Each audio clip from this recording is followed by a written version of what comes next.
Hello, hello. I know we're live. I'm waiting for Jayne to join us. Hi, guys. Hi, guys. We're waiting for Jayne. Jayne's getting ready to hook in. Hope everybody's doing good today. This is the first time I've done a live on my laptop. It's kind of all the things are different. Feel free to leave questions in the chat and I will jump in and give you answers. It's always scintillating when we're just getting set up, isn't it?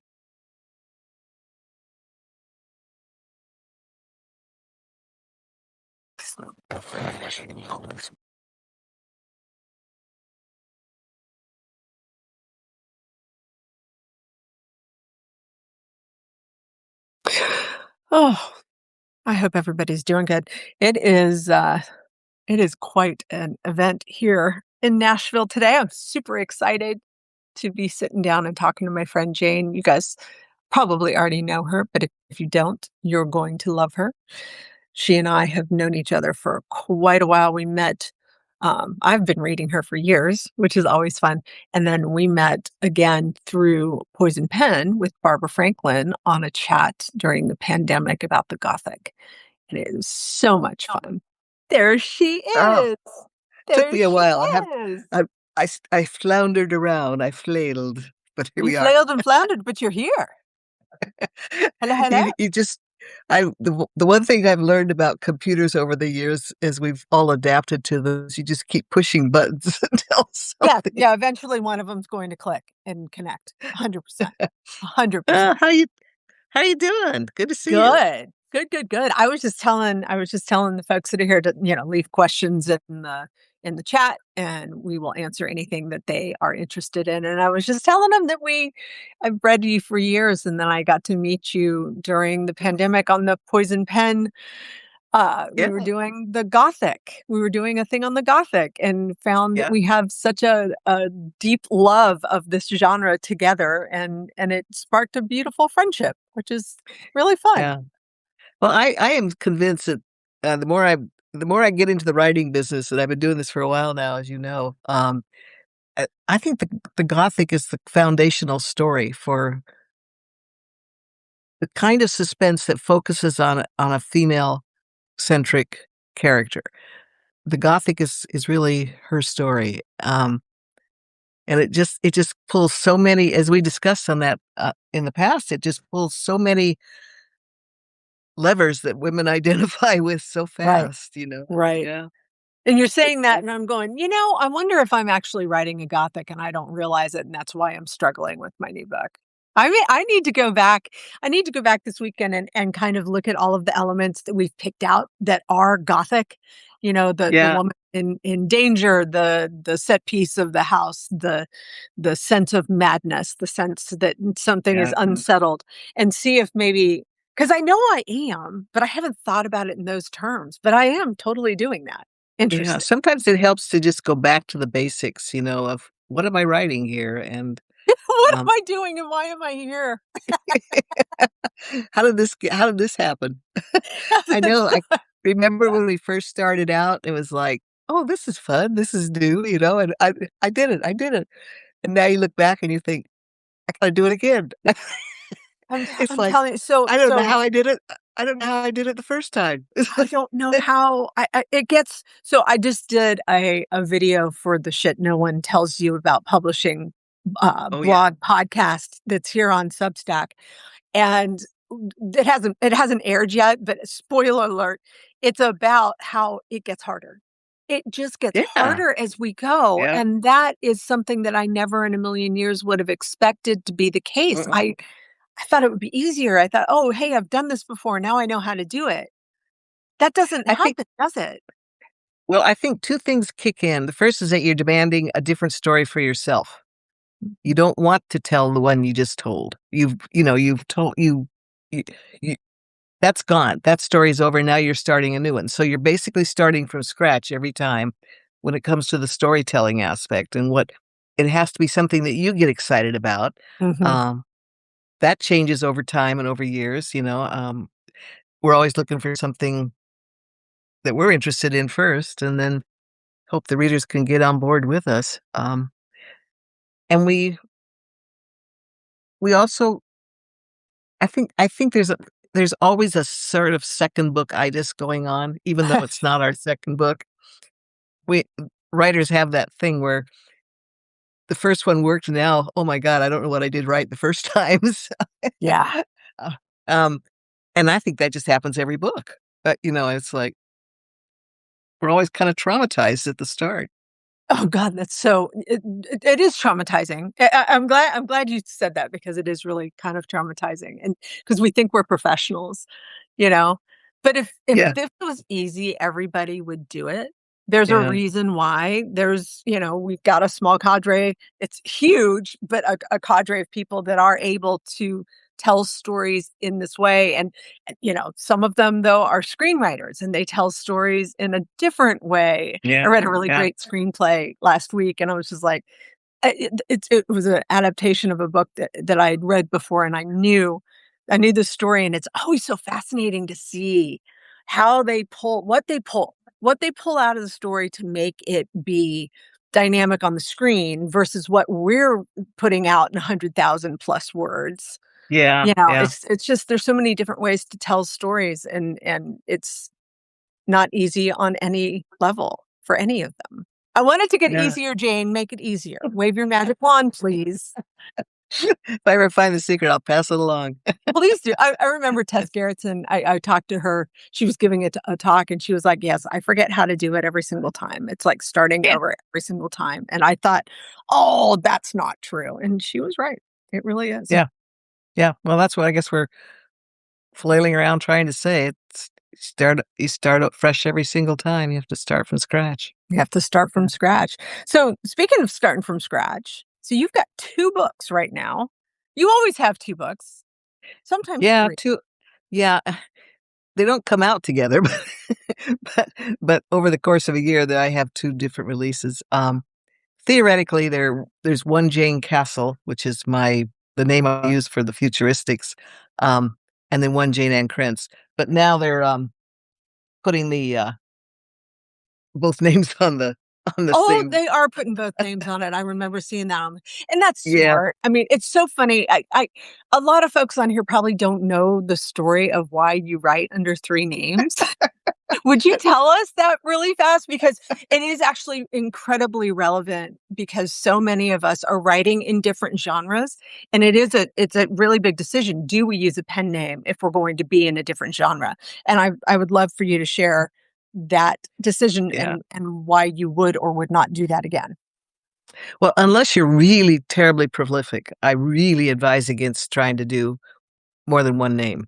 In this in the social media world we're living in, you just can't support 2 or 3 names anymore. I mean, it's once upon a time that was doable, but, there's so many millions of books out there now. You're gonna have to stand out. You're gonna have to find your audience, and if you're trying to do that under a bunch of different names, you're gonna drive yourself nuts, I think. That's so my advice is don't. Yeah. Um, don't use pen names. The reason I did it was back in the day when self-publishing was not an option for us. It was New York or nothing. A lot of the contracts in for young authors or authors who didn't have any power of their own, tied up the author's name. Uh, and it was their way of making sure you couldn't jump ship. You couldn't sell to a higher bidder, go to another publisher. Yeah. Um, you don't see that in contracts anymore. I haven't heard of that in years really, but back in the day, it happened pretty frequently, especially in the romance genre, which is what I was starting out in, because the competition between the publishers was so intense. So I ended up, for business reasons, at one point or another, um, you inventing other names, but there were also times when I managed to kill off a career and had to invent a new name, which is that was that's how I got Amanda Quick. Because back in the day when I was first starting to write, the futuristic romantic suspense novels, there was no market for them, and in the course of a year, I managed to kill off I had such poor sales baggage by the end of the year because the books had floundered so badly, that no publisher would touch me. So I had to fire up a new career, and I went into that's when I invented Amanda Quick, Amanda Quick name, which I have used since then for historicals. Um, anyhow, bottom line is don't do it if you don't have to. So, it'd be my it'd be my advice. It's a lot of Our work. friend Alethea Contis is asking, "How many can you have at most?" The We're fewer, the saying few, don't do it. You wanna know how many we can yeah, I mean, it depends. If you're writing I in don't. such Yeah, different genre. but I'm not. See, that's Okay. it. What's different about my genres are the settings, the Mhm. fictional landscapes. But I basically write gothic leaning romantic suspense every time. And if you like my characters in one book, you're probably going to like them in the other. If you don't like them in one book, you probably won't like them in the other. It's just what I do. Um, what changes for me is the fictional landscape. And what that does is, it gives us access to a whole different kinds of plots. I can do stuff in the futuristics that I can't do in the contemporaries or the historicals Right. and vice versa. And, so the plots change, the atmosphere changes around the characters, but my core story is still pretty much my core story. And if I look back from the beginning, I've been doing story set where the conflicts are based on trust, the risks of trust, which I think everybody can relate to. We all take risks every day, and the riskiest trusts of all are with other people, that we trust other people. Those are the ones that can have the worst impact on us. Yeah. Um, and a sense of trying to start reinventing, I guess would be the word. My Mhm. characters are always in the process of reinventing themselves because I think that's something else that we do every day. Basically, we have to reinvent ourselves. And being aware of that at least gives you some power over the prospect, over the project, instead of just having it happen. It's Do getting rolled do you under a bus. pardon me. Do you feel like that your earliest books also focused on reinvention, or is that something that happened a little bit along the way as you were reinventing Uh, yourself too? no, it I just don't sorta remember. it was I I don't remember a lot of either, but I do It's know terrible to but I say do that. know. I mean, I've been reading I mean, I've got a Amanda Quick paperback from 30 years ago that, was sitting in my parents' house that, I always picked up when I after I met you. I was like, I know who this is." That's but I don't remember if that was a theme from it. Yeah, the characters are always at some turning point of that Yeah, things had gone wrong, and I think that's true of a lot of yours. I mean, your characters are at a I mean, that's kinda what we write about, really, right? A character that has to survive, has to reinvent themselves in some yeah, way. If they don't, there's no story. right, right, absolutely. So That's okay, so perfect segue. Let's talk about Enter the Nightmare, which is your most recent this year, the one that just yeah, came this out. is I The Hotel of Dreams is oh, is a setting, right? that It is the setting. yeah, this was my effort to try and tell a story based on the, uh, escape the house, escape the games, um, Mm, phenomenon that is so yeah, popular. Um, and so I wanted to make a darker version of that story in which nobody escapes nobody can escape. nobody escapes the house. Um, and that was the core of the so then that's what made the house become a character in the story. Classic Gothic setup, Yeah. but with a futuristic twist. So, Ugh, um, yeah, and I do. another one of your just stellar openings. Y'all, if you haven't read her books yet, you Oh, need to pay attention to the first page because you it's just one of your most incredible talents is how you oh, thank you. catapult us into a story. We know exactly who the people are right away. You have action, you have all of these different things, and it is I just I'm not Thank worthy, you. right? I Thank read it and I'm just like, "How do you do that?" And you do it with Enter the Nightmare. I mean, we jump right in and we've got a dust bunny, which for those of you who don't know the dust bunnies, do tell us a little bit about our dust bunnies. this. I can do better. I can show you a dust bunny. This was made for me by a reader Sharon down in Scottsdale, and Oh, I just well love it. done, It's Sharon. it's like the perfect dust bunny. It's got all 6 legs. It's got the 2 little ears. All 4 It's eyes. got the 4 eyes, yeah. Anyhow, they're kind of they're a futuristic version of, like, that ideal cat or dog that everybody wishes they had, you know? Yeah. My theory is that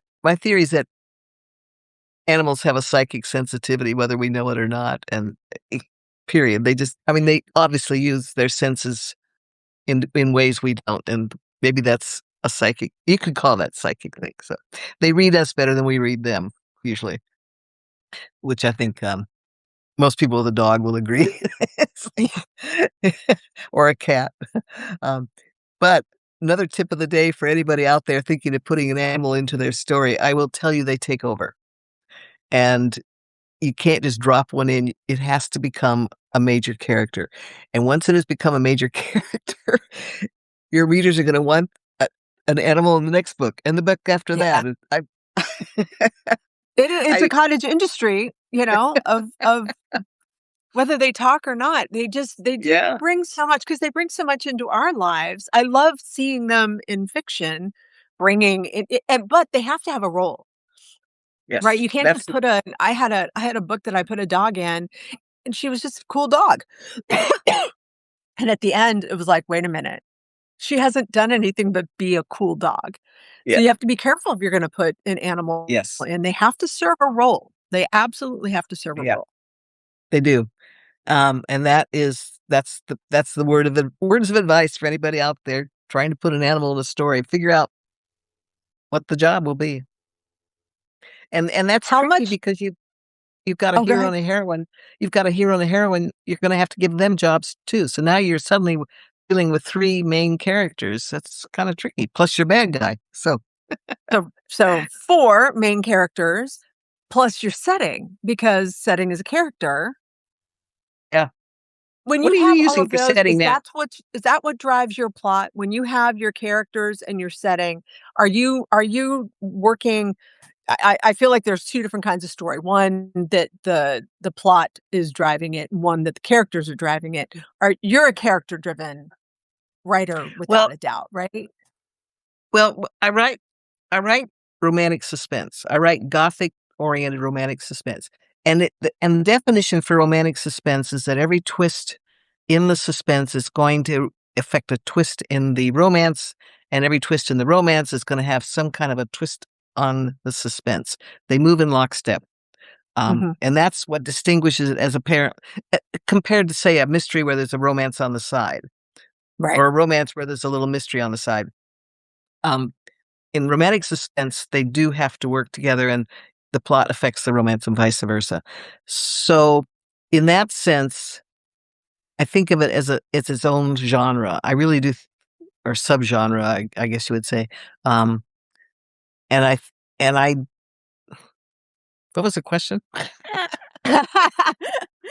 Well, I I got feel like I got off on your the twist. Yeah, characters the definite. drive your are you Yeah, plot okay, first, then character, or character first, then plot?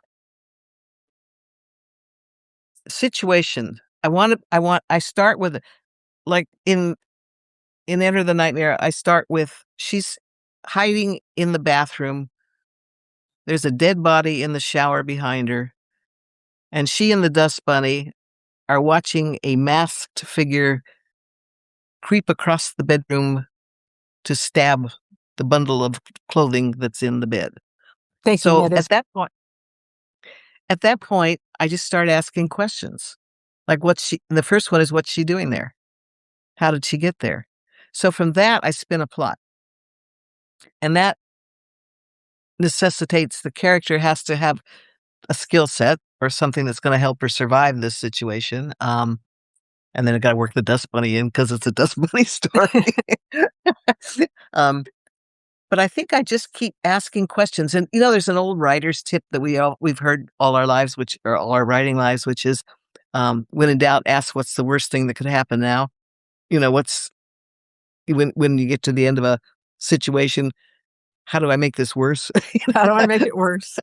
Yeah, that's kind of an old school writing tip for trying to plot. So in my world, I don't look at it that way. I look at it as, um, what could happen now that would shift everything, what changes everything. So, What changes everything.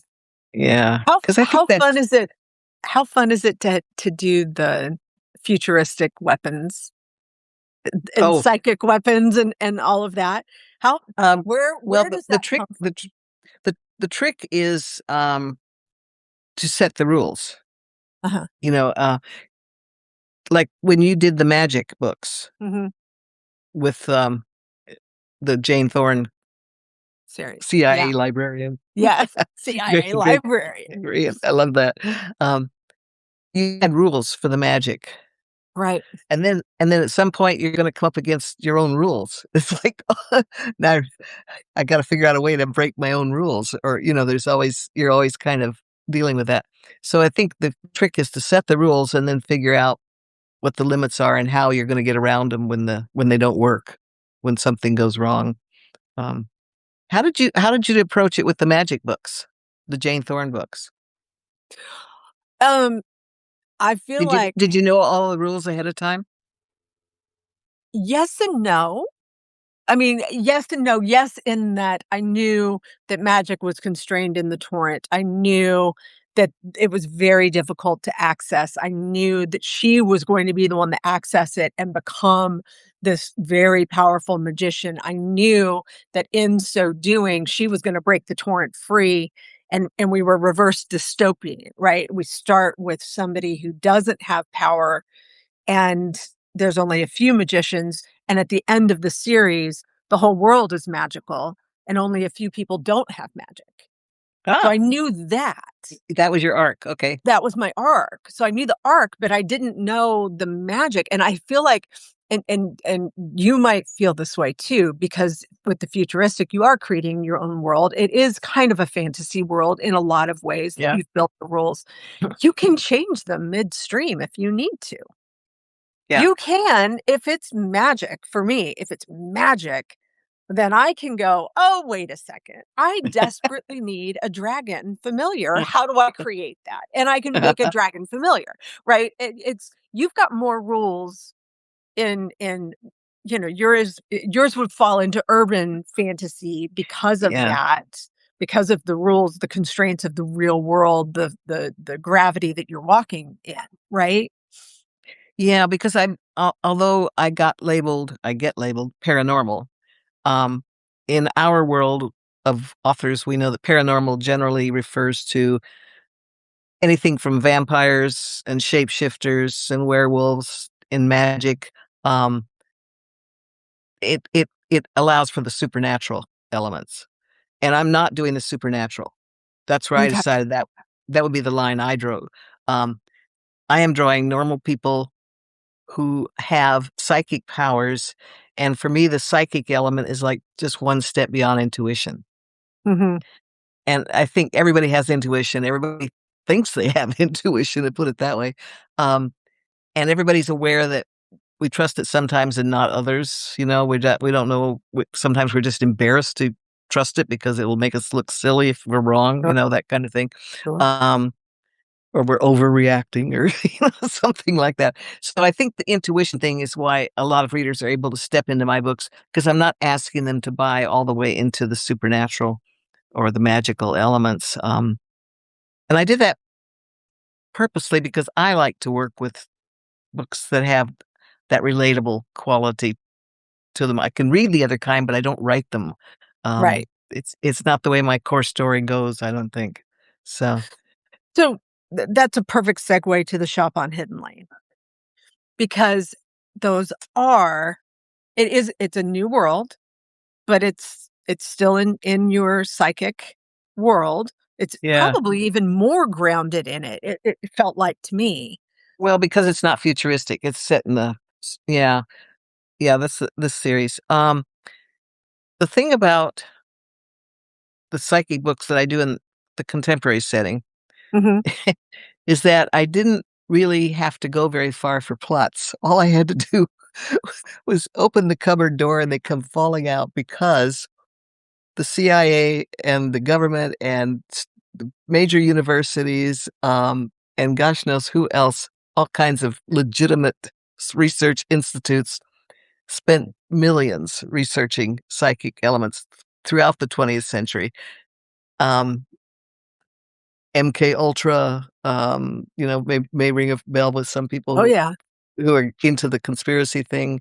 Um, and the CIA just, I mean, basically they were just all over it because they were afraid the Russians were going to get it first.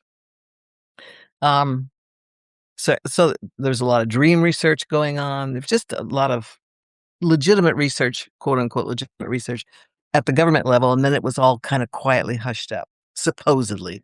I mean, we don't know, right? We don't They're know. not gonna, Yeah. they're not going to tell us if it's still going on. Um, but from that, it was easy to make it feel real in my books because I didn't have to invent the government's having secret research into the psychic stuff because they did. That's what, and they spend a lot of money on it. The only reason they quit, supposedly, apparently, if assuming they did quit, was because Congress got sort of embarrassed when it got out that they were funding a lot of dark money into psychic research, and it got, oh, you're wasting money on the woo woo thing. So that supposedly that's the only reason. If it got shut down, that's why it got shut down. Um, Oh, wow. but who knows? That's you gotta think, though, they haven't really stopped. They've just gotten more technologically advanced. Look at all the scientists that went missing over the past few years that were all working on some variation.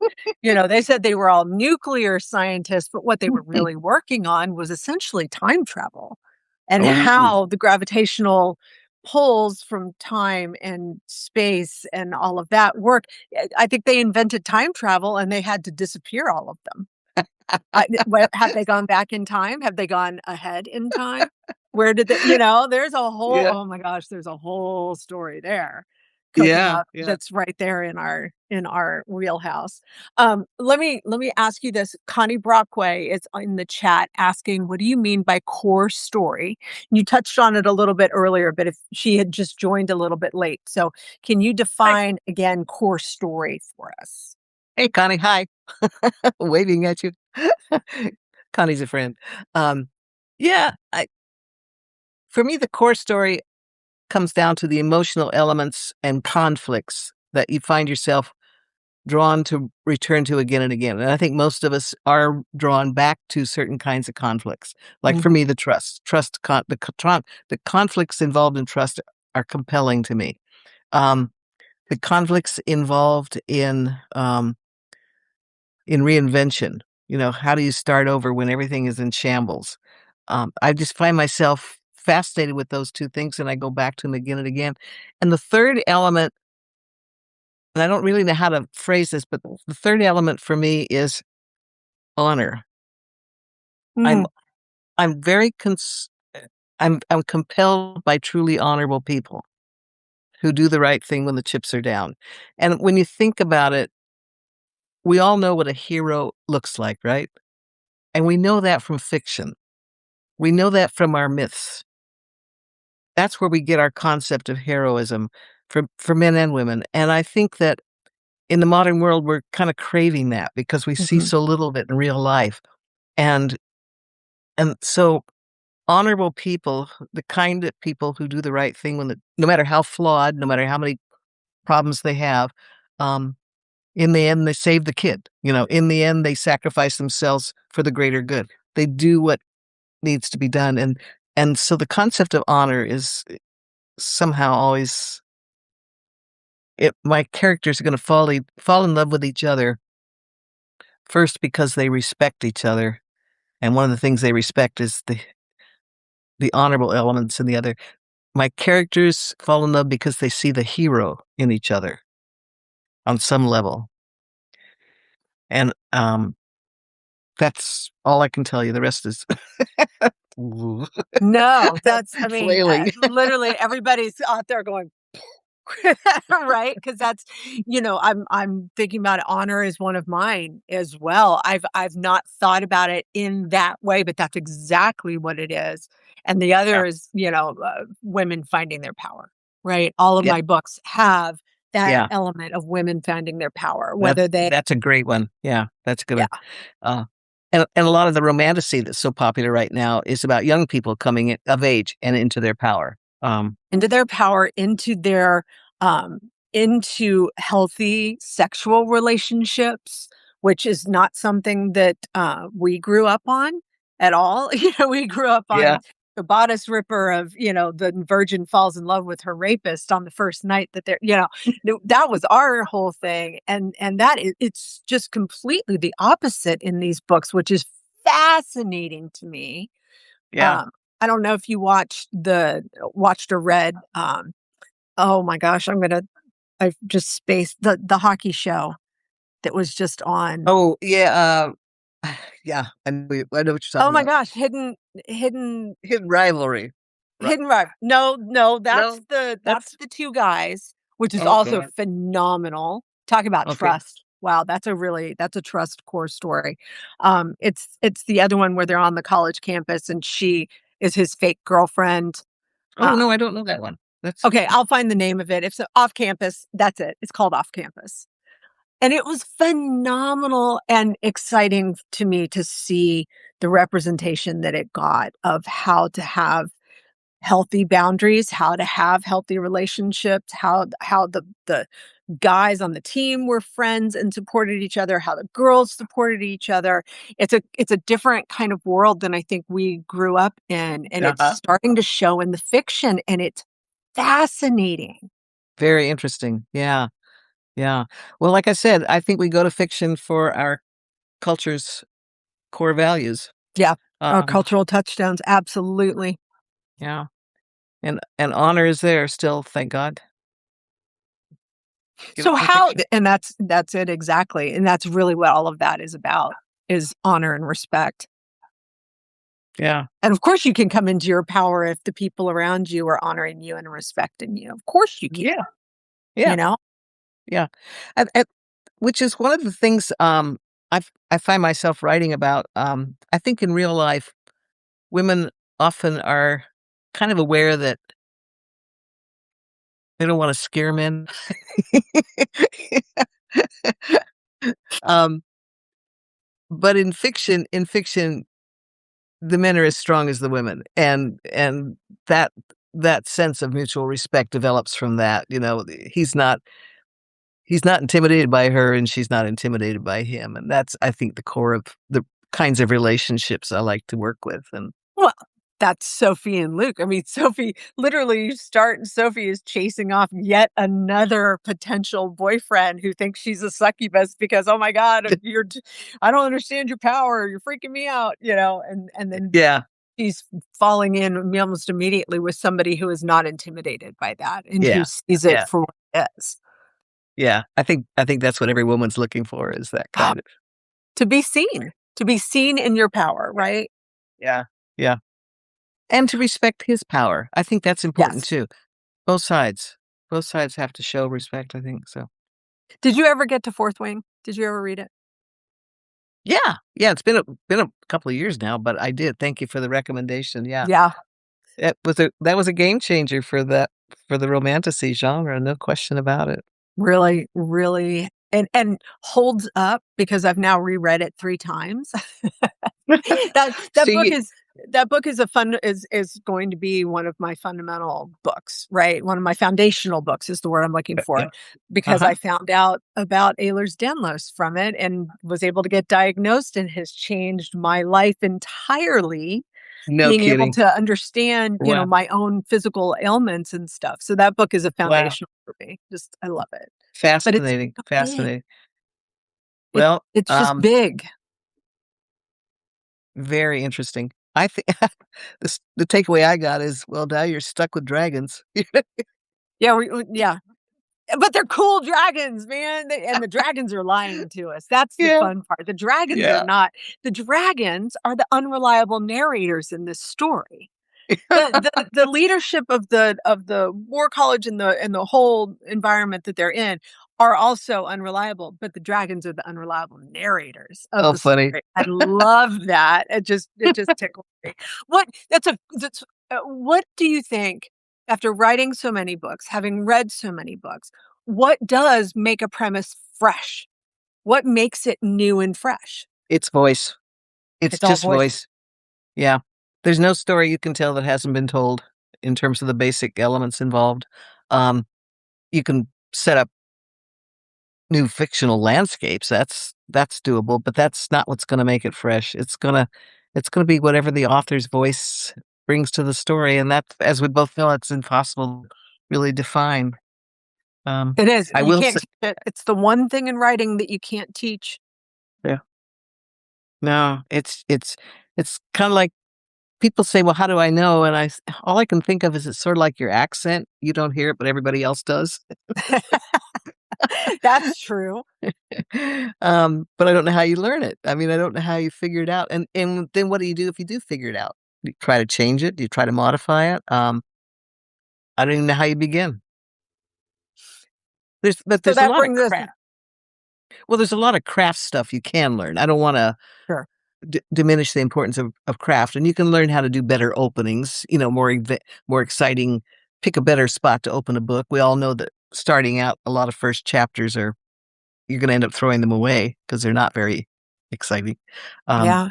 you can learn stuff like that, but the actual storytelling voice, I think, is just kind of innate, and some readers are going to love it, and some are going to hate it, and some are just going to say, "I don't see what all the fuss is." It's just there's it's no explaining voice. Isn't this why AI is not going to replace us? We like to think so. I guess the question is, can it learn voice? I don't know. Can it learn voice? I mean, it can mimic. Yeah, It's a good mimic, and that can take you pretty far, right? yeah. I mean, look at fan fiction, right? And they're taking a core idea from somebody else's story and creating a new world. It can do that, um, Oh, but I But don't know. can it do it to a level that'll connect with people and make them come back for more and buy the book because they know they're gonna get that voice again? And is it gonna live rent free in people's heads? And are they gonna wanna revisit it and see it again and again and again?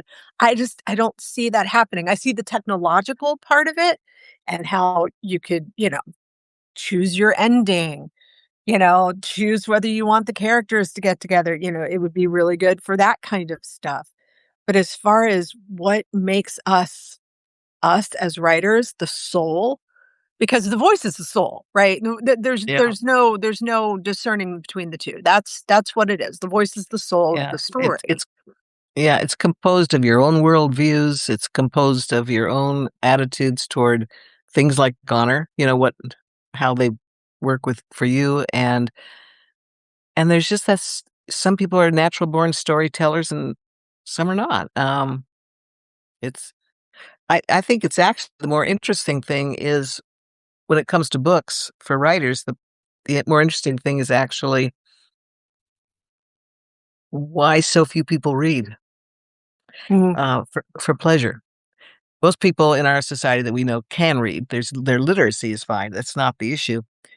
But not everyone got the gift of reading for pleasure. And the more I'm in the business, the more I think it was a gift. Oh, Those absolutely.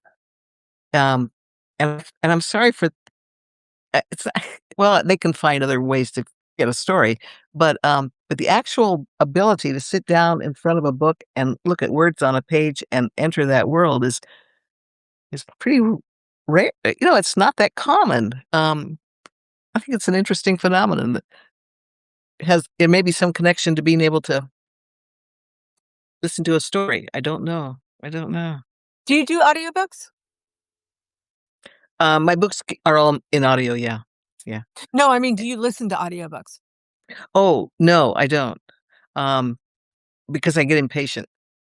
I'm one of those readers that flips back and forth, and then I go on, and then I might even look at the ending. I know. I and I also don't do 2 things at once well. So, if I did listen to an audiobook, I would just sit there and stare while I listened to it. I couldn't drive. I would be totally That focused on the driving and listening does that takes a little bit of, getting used to. I used Yeah. to try to do my Italian lessons while I was driving, and I learned very quickly that learning a language and driving a car sit in the same spot in your brain, and you can't do both at the same time. You just can't. It Yep, was incredible. I was like, I would realize I had pulled over to the side of the yeah. road doing the tape, and I didn't even realize I'd pulled over.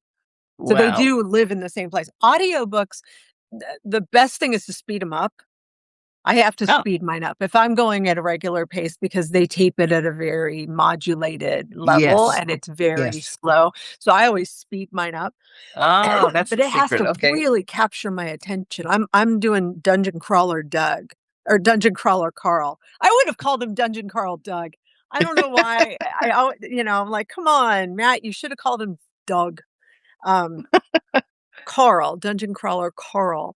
And that, I mean, it's captured me in so many ways. And I can drive and listen to it and work out and listen to it and do chores and listen to it because it's just so unbelievably engaging. I've never heard an audiobook Yeah. be so engaging, but I have sped it up. It's faster. Well, one thing we all know about audio is that the narrator becomes an active participant in the Yep. story, and they can make or break the book. A bad narrator can kill a very good book, and vice versa. Well, and that's the AI narrators too. I mean, they can do so much, but again, that soul is missing, that inflection. Yeah, There's something about a human voice. There's a timbre, there's a resonance to it yeah, that any yeah. kind of, flattened mechanical voice is just not gonna bring the Uh-uh. same Nope. connection, I don't think. Yeah. Voice is voice, whether it's spoken or written. Yeah. Yeah, absolutely. Wow, Yeah. this has been so much fun. We've got a whole bunch of people that are in the comments. If you guys have any more questions, just jump in real quick. Yes, it does. It targets the essence of acting and interpretation, and that's what is so great about our voice on the page and audio. Before we conclude, what's up with you? Where are you right now, book wise? I thought I was going to get away with it. Yeah. uh, No.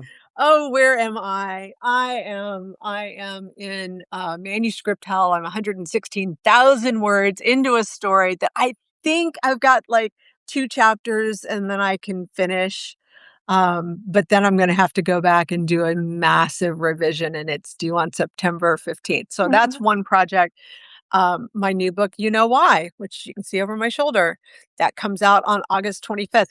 The biggest problem that I'm having with writing the new book and releasing this book is I really, really like You Know Why.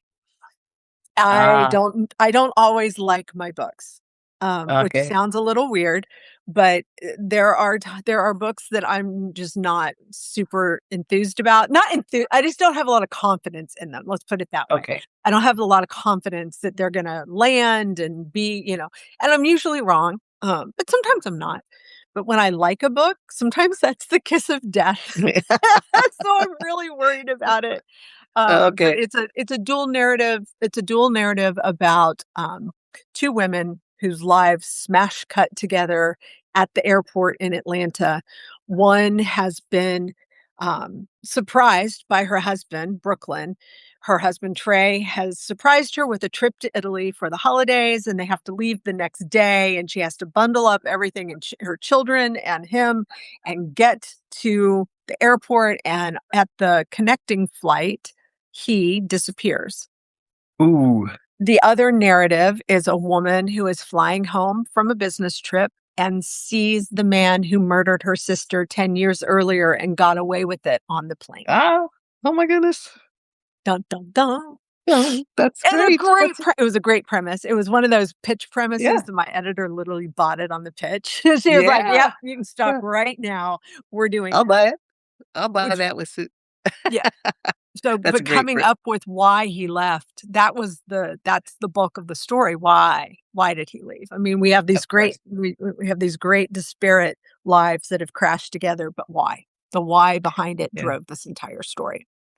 Well, that's kind of what I was trying to explain with, Enter the Nightmare, it's like, what was she doing in the bathroom with a dead body in the shower? Um, that's how we work, I think, a lot. That We we're open the basic book with a question. You yeah, open and with we a just question, and you end with the answer. yeah, yeah. That's what storytelling is. It So, really is. yeah.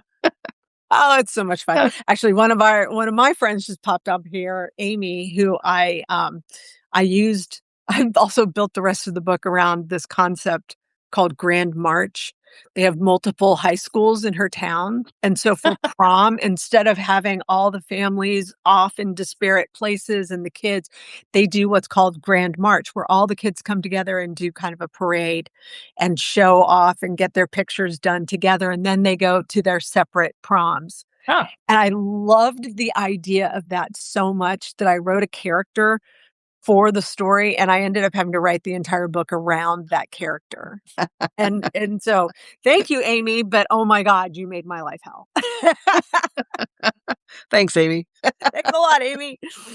Yeah, she has an hour left, and she's listening to it right now. I've got the audio galley that popped up, so if anybody wants Oh, that, let me know. It's a full cast audio, and it is insanely good. They just nailed yeah. it. We're seeing more of that now, the full cast audio. Interesting development in the audio side of things. When you have multiple points of view, I think it's easier, if you're in first person, it's harder to convince Well, yeah. people to do that, but when you've got multiple main leads, multiple main characters, Mhm. having multiple readers is really, really Yeah, helpful. It brings a whole new texture to the story. yeah. Very interesting approach. Yeah, I like it. Very cool. Well, Jane, this has been lovely. I always like Yeah. chatting with you. I always learn so much. Well, I always enjoy the experience it too, and I'm really looking forward to You Know Why, so Thank you. yeah. I sent you a copy, you should have gotten it, Oh, great. and if not, let me know and I will send it Because to it's out this month, right? August? It's out August 25th, yep. Okay. So, You Well, Know Why thanks. for me, and for Jane, Enter the Nightmare is her most recent, and The Shop on Hidden Lane is the most recent after that. They're both 2026 releases, and you will love them both. They're awesome. Awesome, awesome, Thank awesome books. thank you so much, and I can't wait for You Know Why. See ya. Bye-bye.